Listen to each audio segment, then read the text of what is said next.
वक्रतुण्ड महाकाय सूर्यकोटि समप्रभ निर्विघ्नं कुरु मे देव सर्वकार्येषु सर्वदा। ॐ साईश्वराय विद्महे सत्यदेवाय धीमहि तन्नः सर्वः प्रचोदयात्। ॐ त्रिपुरायै च विद्महे महाभैरव्यै च धीमहि तन्नो देवी प्रचोदयात्। ॐ शान्ति शान्ति शान्तिः। Sairam Lin.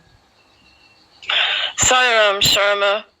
Thank you, Bhagwan, for allowing Sharma and I to share our stories of life with Bhagwan. Tonight's topic is, I give Swami a rubber check. That's a check that bounces. There's no money in the bank. This is a true story. On our second visit to Prashanti Nilayam, my husband and I were staying in one of the West Wing buildings. And we were quite comfortable there. We were starting to get the hang of ashram life. And I was very, very happy whenever I was there in Prashanti. This was our second visit, Christmas 1990. And we were talking about what would it be like to live here in the ashram, or at least have a private apartment where we could come and stay whenever we wanted to and not have to worry about whether we would get a room or not. We had already met a number of devotees to whom Swami had given a room. We did not know the procedure for this, and we were too shy to ask. There were certainly no signs in the ashram that said, yes, Swami can give you a room if you ask.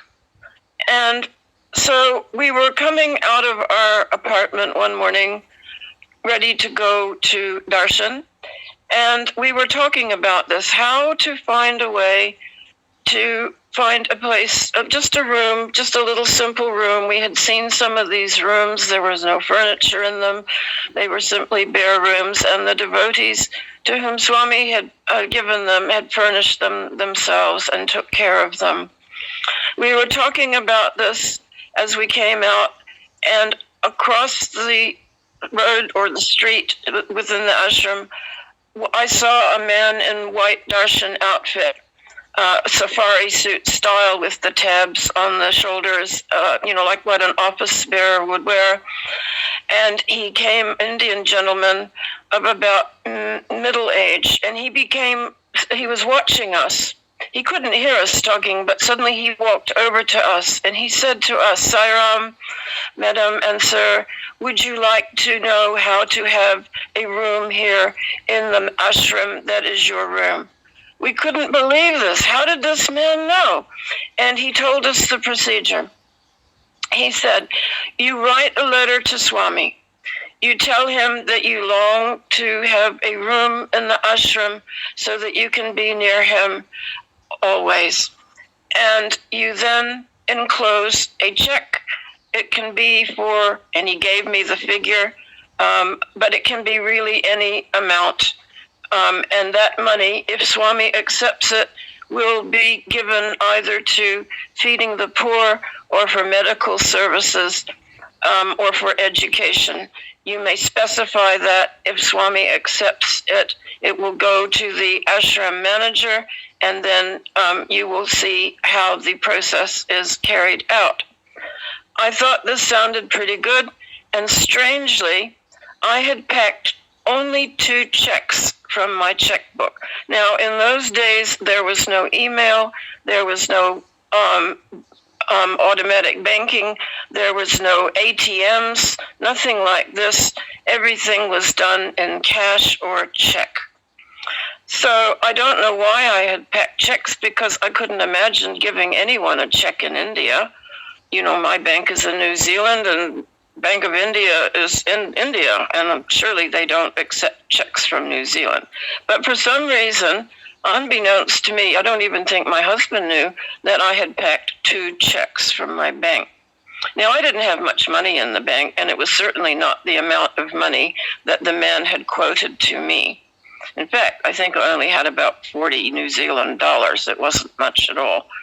So we were talking about this, and when we came back from darshan, we each wrote a letter. Oh, the man said, you write the letter, you put the check in the letter, and offer the letter to Swami if you get the chance for Swami to take the letter. He may not take it. He may throw it back at you. In fact, Swami throws back 9 out of 10 letters that have anything to do with money. He won't accept. But I was still encouraged to do it because I couldn't think why did I bring 2 checks? And the man said, your husband can take 1 letter and you can take the other, and put a check in each letter and see if Swami takes it. So we did this. Next day we go to morning darshan. I have a letter with a rubber check in it with a big amount of money. And Tom also has the same check. I have signed it, and I have dated the check for 25th December. I thought, Swami, you can give us a nice Christmas present, and we will give you a present too for your for education or medicine or feeding the poor. I don't mind which. And so we get front row. Both of us get front row. And there I am holding out a rubber check to Swami. And my husband is also holding out a rubber check to Swami. Now, this is on 16th of December. I have post-dated the check for 25th December. Swami comes toddling along. In those days, he was walking very beautifully, and he takes the letter from my husband, who has front row. And suddenly, I think, oh, my God, I have given Swami a rubber check. If Swami cashes this check at the Bank of India, it will bounce. And I was in agony. I thought, how could I do this to God? Surely I have committed a great sin. And the process was that I was to go to the manager of the ashram every day to find out if he had received the check. Because what Swami did after he got back to his room, he opened all the letters. At least he didn't throw the letter back at my husband. That was some consolation. But this was really bugging me. I thought I had done a terrible sin. Every day, though, I went to the ashram manager, and he said to me, I have not received it. And I thought, oh no, Swami knows. Now I'm in trouble. He's going to report me to my bank. All these crazy thoughts were swirling around in my head, and I got very, very depressed. Day after day went past. Christmas Day went past, and the manager's office was closed on Christmas Day. Next day, 26th December, I half-heartedly went to the office, and the manager is beaming. He said, I have received it, and he's waving my check. Swami had given him the check on Christmas Day.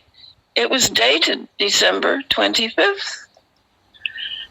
So I thought to myself, now what?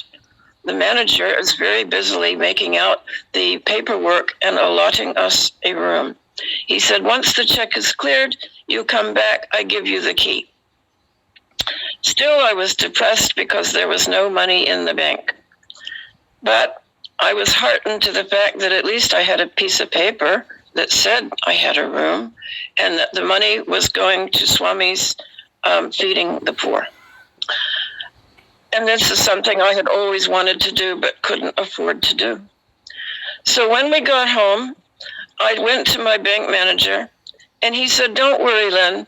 It takes 3 months for a check from India to clear here.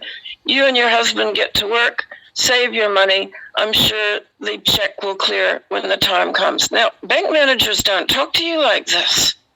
And this is the Bank of New Zealand. This is a very conservative bank. And I came out of the bank, I thought, this is just a dream. But we both got lots of work. We were able to save the money up. And when the time came for the check to arrive in New Zealand, it cleared with money to spare. And on our next trip, we were given a key for a room, which we were able to stay in with much comfort and happiness. Every time we went to the ashram, we had a room to go to. Om Shri Sai Ram. Who else can do this? Swami grants every desire, every wish, even if there's no money in the bank. Om Shri Sai Ram. Om Shri Sai Ram. Hari ओम तत्सत् श्री साईश्वरार्पणमस्तु। ओम शांति शांति शांति।